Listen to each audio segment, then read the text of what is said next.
কোরআনের বিচার না থাকার কারণে আমাদের সমাজে আজ খুনি বেড়েছে। দিনে দুপুরে রাজপথে হাতির মতো মুসলমানকে হত্যা করে দেয়।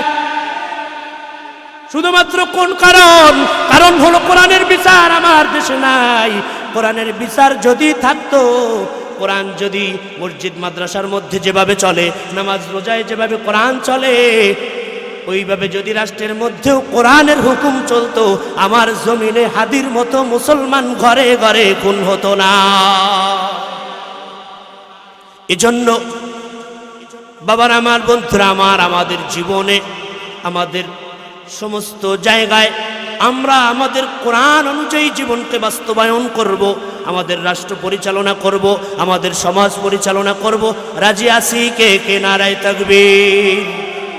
আল্লাহ আমাদেরকে তৌফিক দান করেন, বলেন আমিন। বিল হাক্কি বাশীরান ওয়া নাযীরা وداعيا إلى الله بإذنه وسراجا وقمرا منيرا. أما بعد فأعوذ بالله من الشيطان الرجيم.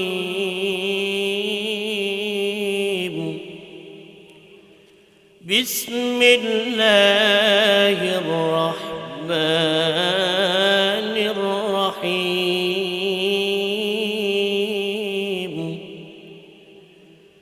ما آتاكم الرسول فخذوه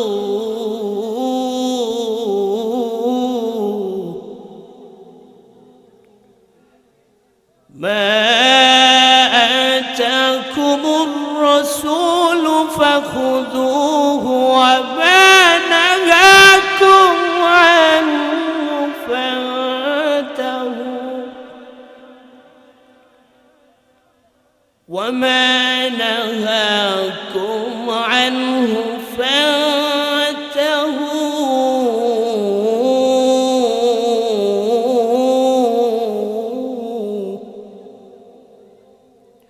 واتقوا الله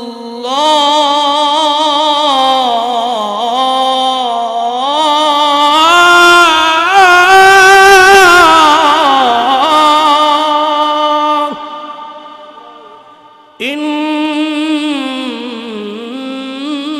الله شديد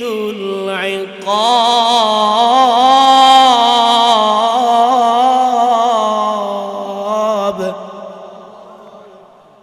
وقال رسول الله صلى الله عليه وسلم: تركت فيكم أمرين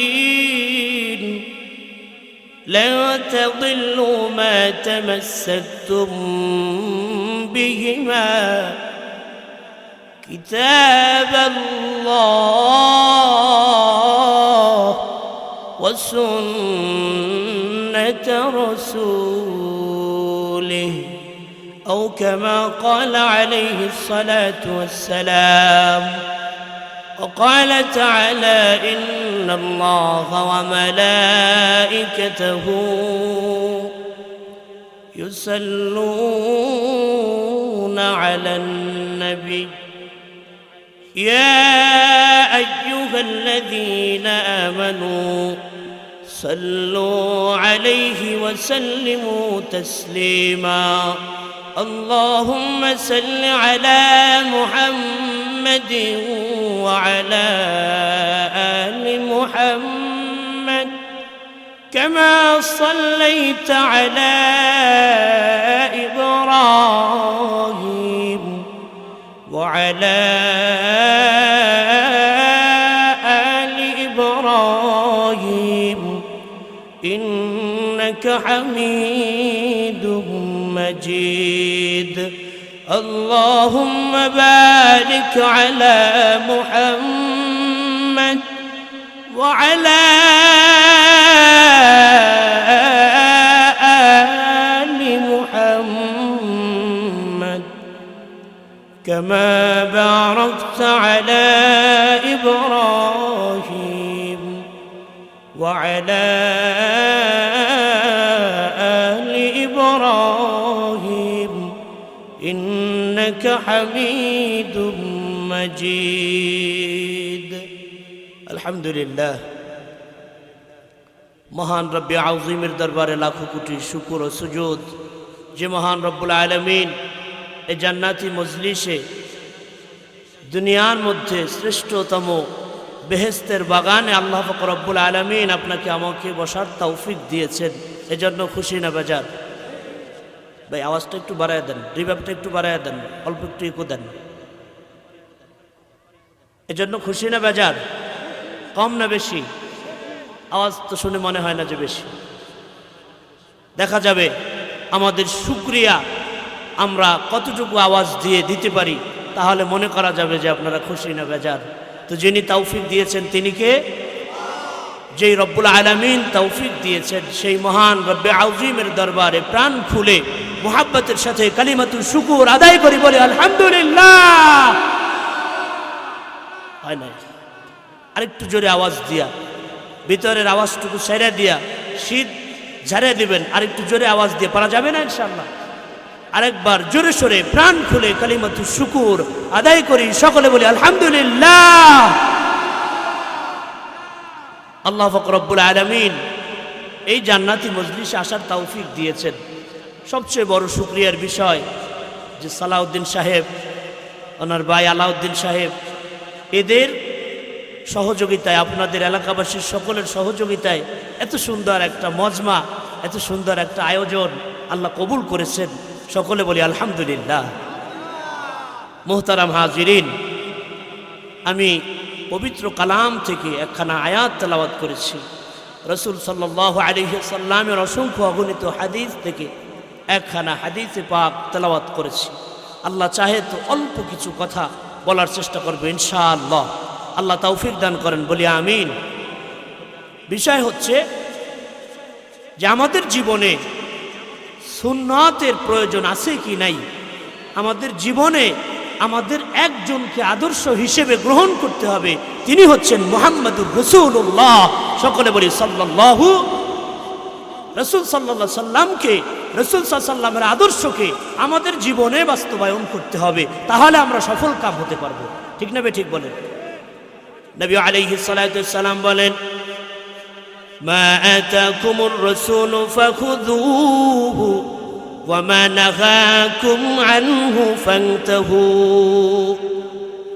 আল্লাহ পাক রব্বুল আলামিন নবীর শানে আয়াত নাযিল করেছেন আল্লাহ পাক রব্বুল আলামিন জানিয়ে দিয়েছেন মা আতাকুমুর রাসূলু ফাখুযুহু ওয়া মা নাহাকুম আনহু ফান্তাহু তোমরা যদি সফল কাম হতে চাও তোমরা যদি খাঁটি মুমিন হতে চাও তাহলে তোমরা ইতাআত করবা তোমাদের অনুসরণ অনুকরণ করতে হবে একজনকে তিনি হলেন মুহাম্মদুর রাসূলুল্লাহ সকলে বলি সাল্লাল্লাহু আলাইহি ওয়াসাল্লাম লান তাদিল্লু মা তামাসসাকতুম বিহিমা কিতাবাল্লাহ ওয়া সুন্নাত রাসূলি দুই জিনিস যদি তোমরা আঁকড়ে ধরো কয় জিনিস নবী বলেন দুই জিনিস যদি আঁকড়ে ধরতে পারো দুই জিনিস আঁকড়ে ধরতে পারলে আল্লাহ পাক রব্বুল আলামিন তোমাদের মৃত্যুর আগ পর্যন্ত কোনোদিন পথচ্যুত করবে না বলেন সুবহানাল্লাহ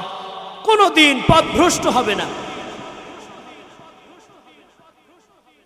কয় জিনিস মানতে হবে দুই জিনিস এক নম্বরে নবী বলেন কিতাবুল্লাহ এক নম্বরে আল্লাহর কিতাব কার কিতাব আল্লাহর কিতাব দুই নম্বরে মানতে হবে ওয়া সুন্নাত রাসূলি নবী বলেন আমি যেই সুন্নাতগুলি রেখে গেছি আমার এই সুন্নাতগুলি তোমাদের মানতে হবে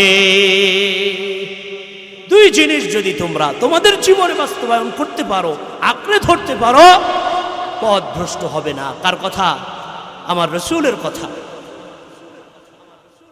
এক নম্বরে নবী আলাইহিস সালাতু ওয়াস সালাম বললেন এক নম্বরে আঁকড়ে ধরবা কোরআন কোরআনকে আল্লাহ পাক রব্বুল আলামিন আমাদের জন্য 104 খানা আল্লাহ পাক রব্বুল আলামিনের আসমানি কিতাবের মধ্যে 4 খানা কিতাবকে আল্লাহ পাক রব্বুল আলামিন শ্রেষ্ঠত্ব দিয়েছেন। আবার এই 4 খানার মধ্যে আল্লাহ পাক রব্বুল আলামিন যেই কিতাবকে সর্বশ্রেষ্ঠ কিতাব দিয়েছেন সেই কিতাবের নাম হলো কুরআন। এই কিতাবকে আল্লাহ পাক রব্বুল আলামিন সর্বশেষ নবী মুহাম্মদ সাল্লাল্লাহু আলাইহি ওয়াসাল্লামের উপরে ওহী হিসেবে প্রেরণ করে আমাদের জন্য আল্লাহ পাক রব্বুল আলামিন এই কিতাবকে দান করে দিয়েছেন। বলেন সুবহানাল্লাহ। এই কিতাবকে আমাদের জীবনে বাস্তবায়ন করতে হবে। এই কিতাবকে শুধুমাত্র একটা বিষয়ের জন্য না, 2টা বিষয়ের জন্য না, কোরআনকে আমার আল্লাহ পাক রব্বুল আলামিন নাযিল করেছেন একজন মানুষ জীবনের শুরু থেকে শেষ পর্যন্ত, এমনকি এই পৃথিবী সৃষ্টির শুরু থেকে শেষ পর্যন্ত মানুষ চলতে ফিরতে, রান্নাঘর থেকে সংসদ ভবন পর্যন্ত, হাঁটা চলা, ওঠা বসা, হালাল হারাম, সঠিক বেসঠিক যত কিছু রয়েছে আল্লাহ পাক রব্বুল আলামিন সমস্ত কিছু এই কিতাব কোরআনুল কারীমের মধ্যে দান করে দিয়েছেন। বলেন সুবহানাল্লাহ। এই কিতাবকে নাজিল করেছেন কে? আরো জোরে বলেন কে? এই কিতাবকে নাজিল করেছেন আমার আল্লাহ। আল্লাহ পাক রব্বুল আলামিন কোরআনের মধ্যে বলেন তানজিলুল কিতাবি লা রাইবা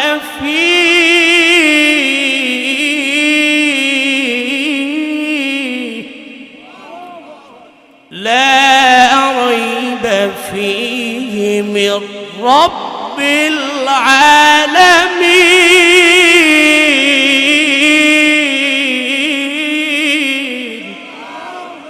تنزيل الكتاب لا ريب فيه من رب العالمين تنزيل الكتاب এই কিতাবকে অবতীর্ণ করা হয়েছে লা রাইবা ফিহি, এই কিতাবের মধ্যে কোনো ভুল নাই। কে অবতীর্ণ করেছে? মির রাব্বিল আলামিন। তিনি কে? তিনি হলেন আমার আল্লাহ। এই কিতাব নাজিল করেছেন। এই কিতাবের মধ্যে শুধুমাত্র আমরা এই কিতাবের প্রতি ধারণা করে বসেছি। এই আপডেট জগতে এসেও আমরা কোরআনকে এমনভাবে আমাদের জীবনে মেনে নিয়েছি আর আমাদের মগজের মধ্যে, মস্তিষ্কের মধ্যে ঢুকায় নিয়েছি যে কোরআন শুধু মসজিদের মধ্যে থাকবে। ঠিক না? ঠিক বলেন। কোরআন শুধু নামাজ, রোজা, হজ, যাকাত এই সমস্ত কাজের জন্য নাজিল হয়েছে। এটা বুঝি না আমরা? কথা কয় না? আর একটু জোরে বলেন। আমরা মনে করেছি, আমাদের মস্তিষ্কের মধ্যে ঢুকায় নিয়েছি এই কোরআন শুধু নামাজ, রোজা, হজ, যাকাত অল্প কিছু বিষয়ের জন্য, অল্প কিছু বিষয় দিয়ে মনে হয় এই কোরআনটাকে পাঠাইছে। না না, এই কোরআনকে আল্লাহ পাক রব্বুল আলামিন 1 নয় 2 নয় 30টা পারায় আল্লাহ পাক রব্বুল আলামিন এই পৃথিবীর আদি থেকে অনন্ত পর্যন্ত, মানুষের জীবনের শুরু থেকে শেষ পর্যন্ত যা কিছু যখন যেভাবে প্রয়োজন, কিয়ামত পর্যন্ত যত মানুষ আসবে, যত মানুষের যা কিছু প্রয়োজন হবে, সব কিছু আল্লাহ পাক রব্বুল আলামিন এই কোরআনের মধ্যে দান করে দিয়েছেন। বলেন সুবহানাল্লাহ। এজন্য এই কোরআনকে আমাদের জীবনে শুধুমাত্র 1-2টা কাজের জন্য না, এই কোরআনকে আমার জীবনে, আমার জীবন থেকে সংসদ ভবন পর্যন্ত, আমার রান্নাঘর থেকে সংসদ ভবন পর্যন্ত, পার্লামেন্ট পর্যন্ত আমার এই কোরআনকে বসাইতে হবে। কোরআন বাদ দিয়ে, কোরআনের লা ইলাহা ইল্লাল্লাহ বাদ দিয়ে কোনো সংসদ মুসলমানের জমিনে চলতে পারে না। ঠিক না ঠিক বলে?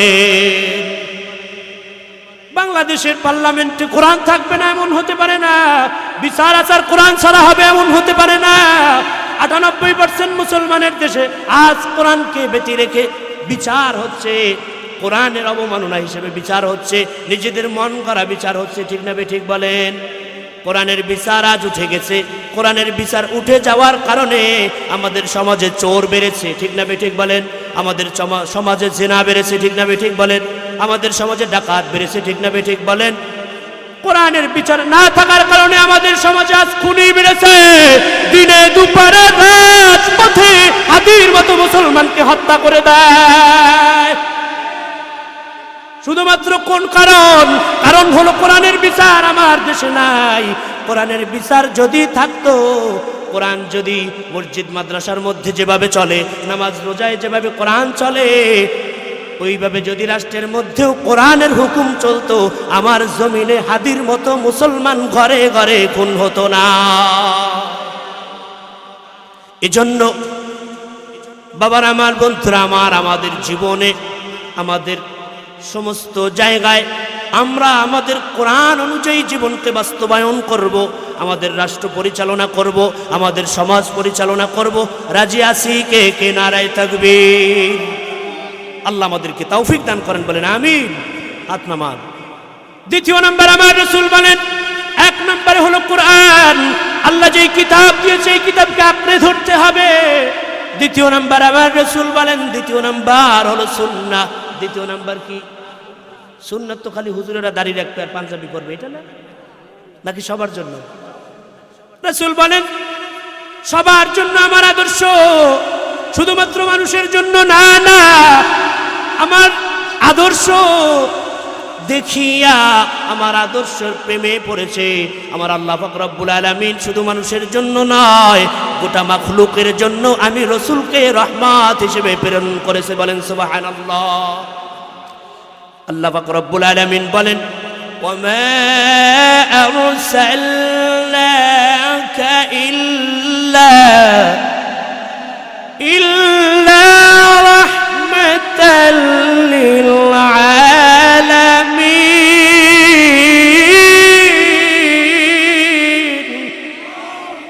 আমার আল্লাহ বলেন মুসলমানের জন্য শুধু না, না মানুষের জন্য শুধু না, না আমার রাসূল হায়াওয়ান, জানোয়ার, পশু পাখির জন্য, গাছপালার জন্য আমার রাসূল রহমত। বলেন সুবহানাল্লাহ। এক নাম্বার হলো কোরআন, দ্বিতীয় নাম্বার হলো আমার রাসূলের সুন্নাহ। এজন্য সুন্নাতকে আঁকড়ে ধরতে হবে।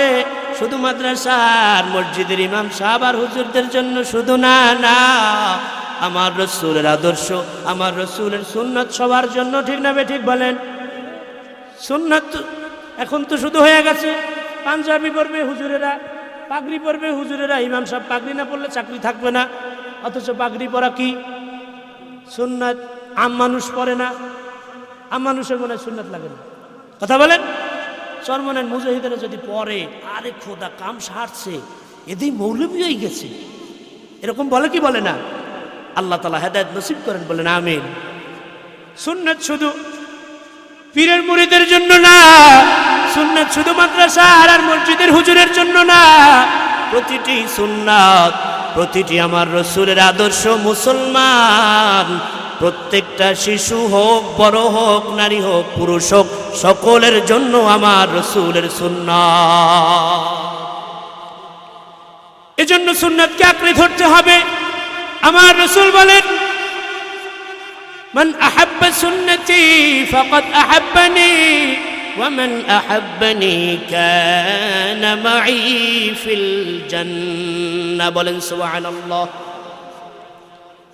ও উম্মতের দল, আমাকে যে ভালোবাসতে চাও, তাহলে যদি তোমরা আমাকে ভালোবাসতে চাও, আমি রেখে যাওয়া আমার যেই সুন্নাতগুলিকে তোমরা আঁকড়ে ধরবে, তাহলেই আমি রাসূলকে তোমাদের ভালোবাসা হয়ে যাবে। বলেন সুবহানাল্লাহ। কাউকে ভালোবেসেই তো অনুকরণ করে, ঠিক না ঠিক বলেন? কিভাবে আঁকড়ে ধরেছেন আমার রাসূলের সুন্নাতগুলি। এক একটা সুন্নাতের মূল্য সাহাবায়ে কেরাম কিভাবে দিয়েছেন, আউলিয়ায়ে কেরাম কিভাবে দিয়েছেন, ইমামগণ কিভাবে দিয়েছেন। ওই যে ইমামদের মধ্যে একজন ইমাম, ইমামে আহমদ বিন হাম্বল রাহমাতুল্লাহি আলাইহি, নাম শুনেছেন? ইমামে আহমদ বিন হাম্বল রাহমাতুল্লাহি আলাইহি মিথ্যা মামলায় জড়িত হয়ে গেছে, জেলের মধ্যে নিয়ে ঢুকায়া রেখেছে। শুধুমাত্র এই যুগে আলেমদেরকে মিথ্যা মামলা দিয়ে ঢুকায় রাখে, না না, ওই যুগেও ছিল। ঠিক না ঠিক বলেন? এই যুগই তো পিস্তল ধরতে পারে না এমন জনরে দেয় যে রাজাকার দিয়া জেলে ঢুকায়া দেয়, আছে না নাই? কথা বলেন ঠিক না বেঠিক? ওই যুগেও ছিল। ইমামে আহমদ বিন হাম্বল রাহমাতুল্লাহি আলাইকে জেলের মধ্যে ঢুকায়া দিয়েছে মিথ্যা মামলা দিয়া। ইমামে আহমদ বিন হাম্বল রাহমাতুল্লাহি আলাইহি জেলের মধ্যে বসবাস করতেছে, দিন যাচ্ছে রাত যাচ্ছে। ইমামে আহমদ বিন হাম্বল রাহমাতুল্লাহি আলাইহি এভাবে দিন রাত কাটাচ্ছে। হঠাৎ করে একদিন ইমামে শাফিঈ রাহমাতুল্লাহি আলাইহি স্বপ্নের মধ্যে দেখতেছে। স্বপ্নের মধ্যে কি দেখতেছে? স্বপ্নের মধ্যে দেখতেছে ও জামানার ইমাম, ওই যে আহমদ বিন হাম্বল, তাকে জেলের মধ্যে মিথ্যা মামলা দিয়ে ঢুকায় দিয়েছে। তাকে জানায় দাও যেন সত্যের উপর অটল থাকে, যেন ওই কাফেরের মোকাবেলায় সত্যের উপর অটল থাকে। আল্লাহ জানায় দিয়েছেন স্বপ্নের মধ্যে আপনাকে সত্যের উপর অটল থাকার জন্য। ইমাম আহমদ বিন হাম্বল রাহমাতুল্লাহি আলাইহি যেন সত্যের উপর অটল থাকে।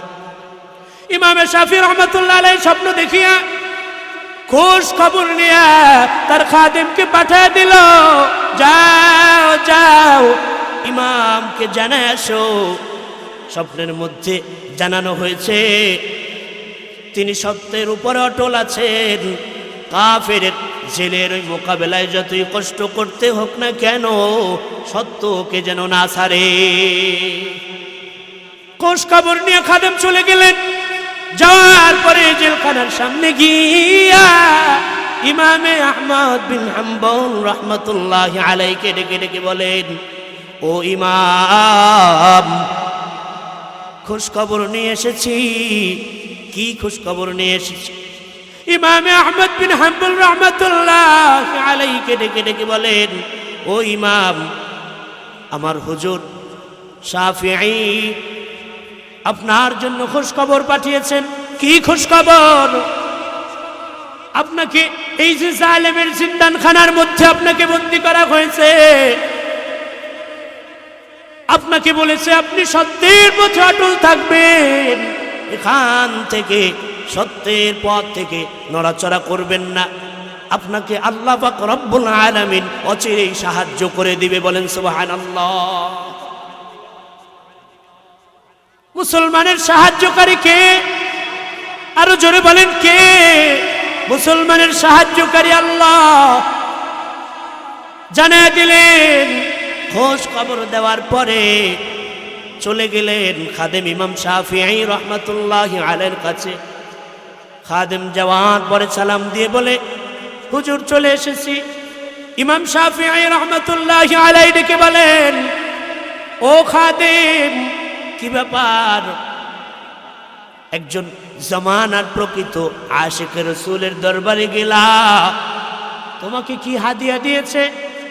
খাদেম ডেকে ডেকে বলেন, আমাকে হাদিয়া দিয়েছে। আপনি কিভাবে জানলেন? তখন আর মোবাইলের যুগ না, ইন্টারনেটের যুগ না। সাঙ্গরের মাহফিল মুহূর্তের মধ্যে ঢাকায় চলে যাবে, সাঙ্গরের মাহফিল আমেরিকায় চলে যাবে। এখান থেকে ভিডিও করে পাঠায় দিছে, আমেরিকা চলে গেছে। ছবি তুলে পাঠায় দিছে, আমেরিকা চলে গেছে। না না, তখন এই যুগ ছিল না। চিঠি পাঠাইলো, দীর্ঘদিন লাগতো চিঠি একজনের থেকে অপরজনের কাছে পৌঁছাইতে। ওই যুগে যোগাযোগ ছিল না। খাদেম ডেকে ডেকে বলে, ও ইমাম সাহেব, আমাকে হাদিয়া দিয়েছে, আপনি কি করে জানলেন? ইমাম শাফিঈ রাহমাতুল্লাহি আলাইহি কত চমৎকার কথা বললেন। ইমাম শাফিঈ রাহমাতুল্লাহি আলাইহি বলেন, ইমাম আহমদ বিন হাম্বল একজন জামানার প্রকৃত আশিকে রাসূল, সুন্নতে রাসূল, সুন্নতে নববী সাল্লাল্লাহু আলাইহি ওয়াসাল্লামের আশিক। কোন ব্যক্তি যদি খোঁজ খবর নিয়ে যায়, তাকে কিছু হাদিয়া দেওয়া আমার রাসূলের সুন্নাত। একজন প্রকৃত আশিকে রাসূল, তাকে খোঁজ খবর দেয়া হয়েছে। সে তোমাকে কোনো হাদিয়া দিবে না, এটা হতে পারে না। কি হাদিয়া দিয়েছে বলো? দেখেন একজন ইমামের সাথে একজন ইমামের কেমন সম্পর্ক ছিল। আর যেমন হয়েছে এক মাযহাবের লোক অন্য মাযহাবের দিকে যদি বলে নবীর নিচে হাত বাঁধো তোর নামাজ হবে না, এমন আছে না নাই? আরেকজন বুকের উপর হাত বাঁধে অন্য মাযহাবের লোকেরা ফতোয়া দিয়ে দেয় তোর নামাজ হবে না। কি নামাজ পড়ো? ঠিক না বেঠিক বলেন? গুতাগুতি শেষ নাই, শুধুমাত্র মুস্তাহাব আমল। ওই যে আশহাদু আল্লা ইলাহা ইল্লাল্লাহ বলে শাহাদাত আঙ্গুল দিয়ে সাক্ষী দিবে, এই আঙ্গুল জাগানো নিয়েও বিভিন্ন রকমের ফতোয়া আর মাসালা ঠেলাঠেলি গুতাগুতি আছে না নাই? আমিন আসতে বলবেন না জোরে বলবে। এইটা নিয়ে বিভিন্ন রকমের সমস্যা আজকে আমাদের সমাজে। অথচ দুই ইমামের কেমন মিল, এক ইমামের খোঁজ খবর আর এক ইমাম পাঠিয়ে দিয়েছে। আর খোঁজ খবর পাঠানোর পরে খাদেমকে বলতেছে তোমাকে কি হাদিয়া দিল?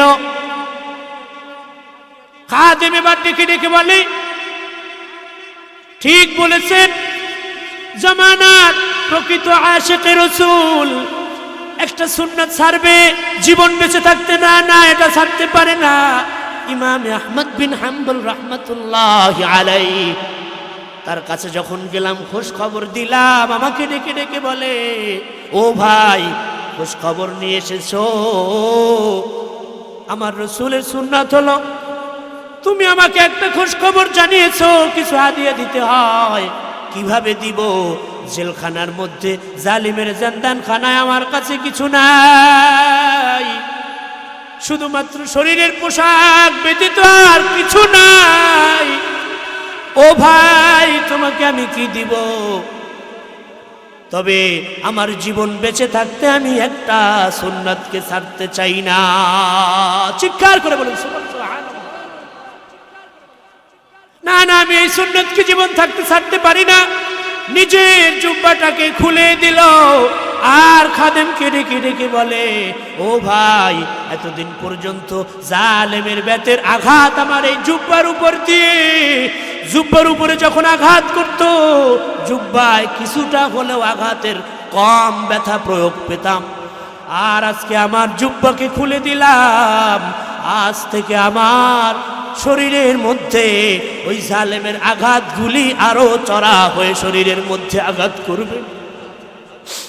আমি আমার জীবন থাকতে জালেমের বেতের আঘাত আমার গায়ে লাগাতে দিব, তবু আমার জীবন থাকতে আমার রাসূলের সুন্নাত আমি ছাড়তে পারি না।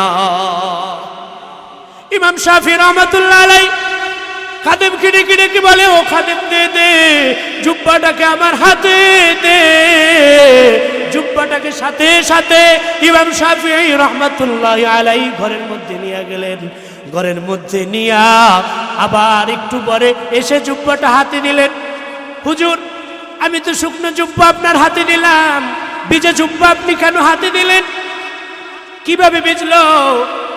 ইমাম শাফিঈ রাহমাতুল্লাহি আলাইহি ডেকে বলেন জবানার একজন প্রকৃত আশিকে রাসূল এত বড় বিপদের সম্মুখীন হয়েও একটা সুন্নাত যেই ব্যক্তি ছাড়ে না, এই ব্যক্তির মতো আশিকে রাসূল আর হতে পারে না। তার জুব্বাটা ধুইয়া আমি একটু পানি রেখে দিয়েছি, আমার যখন মৃত্যুর সময় হয়ে যাবে আমার পরিবারে ওসিয়ত করে যাব, আমার ওই মৃত্যুর কঠিন সময় এই পানি পুরায়া যেন আমাকে শেষ গোসল দিয়া গোসল করায়া দেয়। শেষ গোসলটা যদি জমানার একজন প্রকৃত আশিকে রাসূলের জুব্বা ধোয়া পানি দিয়ে হয়, আশা করা যায় আমার আল্লাহ এই উসিলা হলেও আমার আল্লাহ আমাকে ক্ষমা করে দিতে পারে। পারে কি না? জোরে বলেন পারে কি পারে না? এজন্য বাবার আমার বন্ধুরা আমার একটা সুন্নাতের এত পরিমাণ মুহাব্বত এত পরিমাণ কদর করেছে আমাদের ইমামরা, আর আমরা সুন্নাতকে ছেড়ে দিয়েছি। আজ থেকে আমাদের জীবনে দাড়িগুলি আমরা রেখে দিব। আমরা আজ থেকে নামাজ তো পড়ি, শার্ট পরে আর নয় পাঞ্জাবি পরে নামাজ পড়বো। নিয়ত যদি থাকে দুইটা হাত আমার আল্লাহকে দেখায় দিয়ে আর দাড়ি কাটবো না। নারায়ে তাকবীর, আরো জোরে বলেন নারায়ে তাকবীর। আল্লাহ আমাদেরকে কবুল করে নেন, আল্লাহ আমাদেরকে কবুল করে নেন, সকলে বলি আমিন। এই যে পাঞ্জাবি গায়ে দিয়ে পড়বো, পারা যাবে তো ইনশাআল্লাহ। এবং আজ থেকে একটা নিয়ত করে নিব যে আমরা একটা সুযোগ পেয়েছি, আগামীর বাংলাদেশ কোরআনের বাংলাদেশ দেখতে চাই। কে কে নারায়ে তাকবীর? আল্লাহ কবুল করেন, বলেন আমিন। কষ্ট দিলাম আপনাদেরকে, দোয়া চাই আপনাদের কাছে, আমিও দোয়া করি আল্লাহ তাআলা সকলকে কবুল ও মঞ্জুর করেন।